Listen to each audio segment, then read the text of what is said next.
ကျွန်တော်မျက်လုံးပွင့်လာတဲ့အခါကျွန်တော်ရဲ့ဘဲဘက်လက်မှာရွှေကြိုးတစ်ချောင်းခတ်ထားတာကိုမြင်လိုက်ရတယ်အဲ့ဒီကြိုးရဲ့တခြားတစ်ဖက်မှာတော့ကျွန်တော်ရဲ့ရန်သူတော်ကြီးဖြစ်တယ်လို့ငယ်တငယ်ချင်းလည်းဖြစ်တဲ့ရှေးကြည်ရန်ရဲ့လက်နဲ့ချိတ်ဆက်ထားတာပါကျွန်တော်ဘာမှမစင်စားပဲကြိုးကိုတအားဆောင်ဆွဲပြီးသူ့ကိုနှိုးလိုက်တယ်သူလက်နှိုးလာတော့ကျွန်တော်အုံမေးလိုက်တယ်ဟေ့နင်ဘာတွေလုပ်နေတာလဲငါဘေးမှာလာအိပ်ရဲအောင်နင်ကဘာကောင်းမလဲဒါပေမဲ့ရှေးကြည်ရန်ရဲ့မျက်နှာမှာတော့ဘာတုံ့လုံးမှုမှမရှိပါဘူးသူကဒါတွေဖြစ်လာမယ်ဆိုတာကိုကြိုသိနေတဲ့ပုံစံပါပဲသူကသူ့ရဲ့ညီရဲနေတဲ့နှက်ခမ်းလေးကိုတို့ယုံယုံလေးပြုံးလိုက်ပြီးကျွန်တော်ကိုစိုက်ကြည့်နေတဲ့ကျွန်တော်လက်ကိုလေထဲမြောက်ပြပြီးဒါကဘာပြဆက်ခင်းနေတာလဲအခုချက်ချင်းဖြုတ်ပေးလို့ပြောလိုက်တော့သူကဒေါသတာကြီးနဲ့ပြန်ပြောတယ်နင်ကဟိုရွံ့ညမ်းစီကိုထပ်သွားဖို့ကြံနေပြန်ပြီပေါ့လေမေးလိုက်တော့အခုကစပြီးနင်သူ့မျက်နှာကိုတစ်သက်လုံးမြင်ရတော့မှာမဟုတ်ဘူးကျွန်တော်ခေါင်းကုပ်ပြီးစဉ်းစားနေမိတယ်ဒီရွံဆိုတဲ့လူကဘာတူလဲပြီးတော့ကျွန်တော်ကရောသူ့စီဘာလို့သွားရမှာလဲဒီတခါတော့ရှေးကြည်ရန်အံ့ဩသွားရမယ့်အလှည့်ပါသူကကျွန်တော်ကိုဟန်ဆောင်နေတယ်လို့ထင်နေတာကျွန်တော်လည်းသူ့စကားတွေကိုဂရုမစိုက်တော့ပဲအခန်းထဲကိုတေချာကြည့်လိုက်မိတယ်အခန်းကတကယ်ကိုခန်းသားထဲဝါပြီးတတိတွေနေတဲ့အခန်းမျိုးပါကျွန်တော်ယူသွားပြီလို့သူကထင်နေပုံရတယ်ကဲအခုဘာလို့ဖို့ကြံနေပြန်တာလဲဒီပန်းအိုးနဲ့ငါခေါင်းကိုထပ်ထူအောင်မလို့လားဒါမှမဟုတ်ငါ့ကိုပဲတတ်မလို့လားကျွန်တော်လည်းသူ့စကားကိုဖြတ်ပြောပြီးသိချင်တာတွေကိုတရက်ဆက်မေးခွန်းထုတ်လိုက်မိတယ်ဒီနေရာကဘယ်နေရာလဲငါအိမ်ကဒီလိုမျိုးမဟုတ်ပါဘူးငါဒီကိုဘယ်လိုရောက်နေတာလဲဒီကျိုးကရွှေစစ်လားဒါမှမဟုတ်ရွှေစိန်ထားတာလားအဲ့ဒီအချိန်မှာပဲကျွန်တော်မျက်စိရှိကလေထဲမှာစာသားတချို့ဝေဝေဝါးဝါပေါ်လာပါတယ်ကွန်ပျူတာမှာဝက်ချက်တက်လာတယ်လို့မျိုးပဲအဲ့ဒီထဲမှာရေးထားတာကကဲ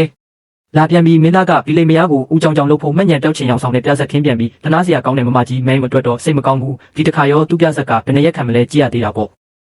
တရက်တောင်မခံဘူးလို့ငါလောင်းကြီးထက်တယ်မင်းသားဘီလိမ်မယားဒါတွေကိုဖတ်ပြီးကျွန်တော်လုံးဝကြောင်သွားပါတယ်ငါတခြားကဘာတစ်ခုကိုရောက်သွားတာလားမဟုတ်ပါဘူးငါပဲလေပြီးတော့ဒီရှိကမင်းကလေးကလည်းငါရဲ့ငယ်တငယ်ချင်းရှေးကြည်ရန်ပါပဲသူကကျွန်တော်ကိုမေးတယ်နင်တကယ်ပဲယွန်တန်းကိုမမှတ်မိတော့ဘူးလားဒါဆိုနင်ဘာကိုမှတ်မိသေးလဲကျွန်တော်ကလည်းပြန်ပြောလိုက်တယ်ငါကဘာကိုမှတ်မိရမှာလဲငါအိမ်တောင်ကျသွားပြီလားပြီးတော့နင်ကငါမိမလားဒါကဘယ်လိုလုပ်ဖြစ်နိုင်မှာလဲသူကအေးဆက်တဲ့လေတံနဲ့ပြန်ပြောပါတယ်ရှောင်းချီဇာယုတ်ချီနင်တာကွာရှင်းဖို့စဉ်းစားနေရင်အဲ့ဒါဘယ်တော့မှဖြစ်လာမှာမဟုတ်ဘူးငါကအခုမှအသက်20တောင်မပြည့်သေးဘူးငါမှဘယ်လိုလုပ်မင်းမရှိနိုင်မှာလဲဒီလက်ထပ်ပွဲကတရားမဝင်ဘူးလေအဲ့ဒီတော့သူကမေးတယ်နင်အသက်ဘယ်လောက်လဲ19နှစ်လို့ကျွန်တော်ရင်ပတ်မှတ်ပြီးဖြေလိုက်တဲ့အခါသူခဏလောက်ကြောင်သွားပါတယ်ဒါပေမဲ့ချက်ချင်းပဲစိတ်ကိုပြန်ထိန်ပြီးပြောလာတယ်ရှောင်းချီငါအချိန်တွေကိုလာမဖြုံးနဲ့နင်ဒီလိုမှတ်ညံတောက်ချင်အောင်ဆောင်တဲ့ပြဆက်ကိုဘယ်နှခါတောင်ကပြခဲ့ပြီးပြီလဲမမောသေးဘူးလားအဲ့ဒီယွန်တန်းနောက်ကိုလိုက်မနေနဲ့တော့သူကနင့်ကိုချစ်တာမဟုတ်ဘူးကျွန်တော်လည်းစိတ်တူတူနဲ့ပြန်អော်လိုက်မိတယ်အမေနဲ့ကျင်ရဲတဲ့ငါပြဆက်ကနေတာမဟုတ်ဘူးမနေ့ကတည်းကငါအားကစားပွဲမှာမီတာ8ရအပြေးပြန်ပွဲမှာနိုင်ခဲ့တာလေးပြီးတော့နင့်ကိုလိုက်စနေတော့ငါခြေတော့ခောက်သွားသေးတယ်အဲ့ဒီခါမှာတော့ရှေးကြည်ရန်ရဲ့မျက်နှာပြတ်သွားပါတယ်ရှောင်းချီနဲ့ဟိုမင်းကလေးယွန်ကျန်းတို့ဟာအဲ့ဒီအပြေးပြန်ပွဲပြီးချင်းမှာပဲစုံခဲ့ကြတာကိုသူတတိယသွားပုံရတဲ့သူကလေတံတိုးတိုးလေးနဲ့ပြောလာတယ်နင်က19နှစ်မဟုတ်ဘူးအခု26နှစ်ရှိပြီပြီးတော့ငါတို့လက်ထပ်ထားတာ4နှစ်တောင်ရှိသွားပြီမယုံဘူးနင်ပဲအရင်ကပြောခဲ့တာလေလောကမှာယောက်ျားတွေအကုန်တေကုန်ရင်တော့ငါ့ကိုလက်ထပ်မှာမဟုတ်ဘူးဆိုသူကလက်ထဲကရွှေကြိုးကိုညွှန်ပြပြီးပြောတယ်ဒီနေ့အတွက်တော့နင့်စကားကိုငါယုံပေးလိုက်မယ်ဒါပေမဲ့နင်ငါ့ကိုထပ်ပြီးညားနေတာဆိုရင်တော့နောက်တစ်ခါဒီကြိုးထက်ပိုဆိုးတဲ့တန်ကိုခံရမယ်လို့မှတ်ထားလိုက်ကျွန်တော်ကကြိုးကိုကင်ကြည့်ပြီးဒါရွှေစစ်လာလို့မေးလိုက်တော့သူကအင်း18ကာရက်ရွှေတဲ့ကျွန်တော်ကတော့မျက်နှာရှုံပြီးသွားပြီးဒါဆိုရင်တော့အပြစ်မဟုတ်ပဲရောထားတာပေါ့ငါကအလကားဝမ်းတာနေတာ